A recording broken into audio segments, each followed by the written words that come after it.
നമസ്കാരം. നയന ക്രിയേഷൻസിലേക്ക് എല്ലാവർക്കും ഒരിക്കൽ കൂടി സ്വാഗതം. ഒരു ദോശയാണ് ഉണ്ടാക്കാൻ പോണത്. ഇതെല്ലാവരും ഉണ്ടാക്കി നോക്കിക്കോളൂ. നാട്ടിലെൻ്റെ വീടിനടുത്ത് ഒരു ഹിമ എന്ന് പറഞ്ഞിട്ടൊരു ടീച്ചറുണ്ട്. അവരാണ് എനിക്കിത് പറഞ്ഞു തന്നത്. ഇതിനു വേണ്ടി 1/2 ഗ്ലാസ് കടലപ്പരിപ്പും 1/2 ഗ്ലാസ് പച്ചരിയാണ് എടുത്തിരിക്കുന്നത്. പരിപ്പും പച്ചരിയും വേറെ വേറെ പാത്രത്തിലാക്കിയിട്ട് നന്നായി കഴുകി കുതിരാനിടാം. ഇതിന് അമ്മിയാരി ദോശ എന്നാണ് ആ കുട്ടി പറഞ്ഞു തന്ന പേര്. പരിപ്പ് കുതിരാനിടുന്നതിൻ്റെ കൂട്ടത്തിൽ 1-2 വറ്റൽമുളക് ഇടണം. പിന്നെ കുറച്ച് കുരുമുളകും കൂടി ഇട്ട് കൊടുക്കുന്നുണ്ട്. കുതിരാനിട്ടിട്ട് 6 മണിക്കൂർ കഴിഞ്ഞിട്ടുണ്ട്. ഇനി ഇത് അരച്ചെടുക്കാം. അരി അരച്ചതിൻ്റെ കൂട്ടത്തിൽ തന്നെ പരിപ്പും കൂടിയും ഇട്ടിട്ട് അരച്ചെടുക്കാം. ഇനി ഇതിലേക്ക് കുറച്ച് ഉള്ളി, 2-3 പച്ചമുളക്, കുറച്ച് കറിവേപ്പില ഇതെല്ലാം കൂടി അരിഞ്ഞിട്ട് കൊടുക്കാം. ഒരു ദോശക്കല്ല് ചൂടായിട്ടുണ്ട്. ഇനി ഇതിലേക്ക് വെളിച്ചെണ്ണ തേച്ച് കൊടുക്കാം. അതിന് ശേഷം മാവ് പരത്തി കൊടുക്കാം.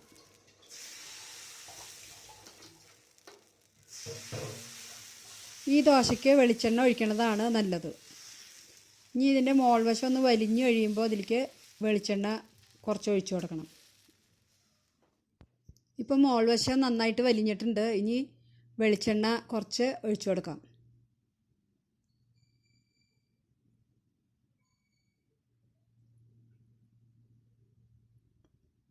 ഈ ദോശ ഒന്ന് 2-3 പ്രാവശ്യം തിരിച്ചു മറിച്ചു വിട്ടിട്ട് വേവിച്ചെടുക്കണം.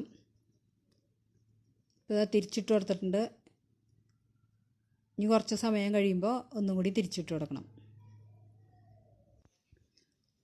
ഇപ്പോൾ മൊരിഞ്ഞിട്ടുണ്ട്. ഇനി മറ്റേ വശം കൂടി ഒന്ന് നോക്കാം. 2 ഭാഗവും ആവശ്യത്തിന് മൊരിഞ്ഞിട്ടുണ്ട്. ഇനി ഇതൊരു പ്ലേറ്റിലേക്ക് മാറ്റാം. ഇപ്പോൾ രണ്ടാമത്തെ ദോശയും പരത്തിയിട്ടുണ്ട്. ഈ ദോശയുടെ കൂടെ കഴിക്കാൻ വേറെ കറിയുടെ ആവശ്യമൊന്നുമില്ല. ഇതിൽ പച്ചമുളകും ഉള്ളിയും കരിവേപ്പിൻ്റെ ഇലയൊക്കെ ഇട്ടിട്ടുള്ളതുകൊണ്ട് ഇത് വെറുതെ കഴിക്കാം.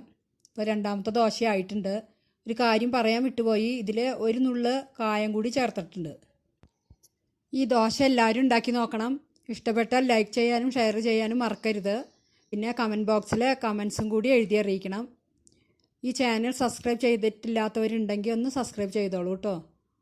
സബ്സ്ക്രൈബ് ചെയ്യുമ്പോൾ അടുത്ത് കാണുന്ന ബെല്ലൈക്കൺ കൂടി ഒന്ന് പ്രസ് ചെയ്യണം. അപ്പോൾ ഓൾ എന്നുള്ള ഓപ്ഷൻ വരും. അതും കൂടി ഒന്ന് പ്രസ് ചെയ്തോളൂ. ഈ ദോശ എല്ലാവർക്കും ഇഷ്ടപ്പെടും. ഇനി അടുത്ത വീഡിയോയുമായി ഉടനെ തന്നെ കാണാം. ബൈ.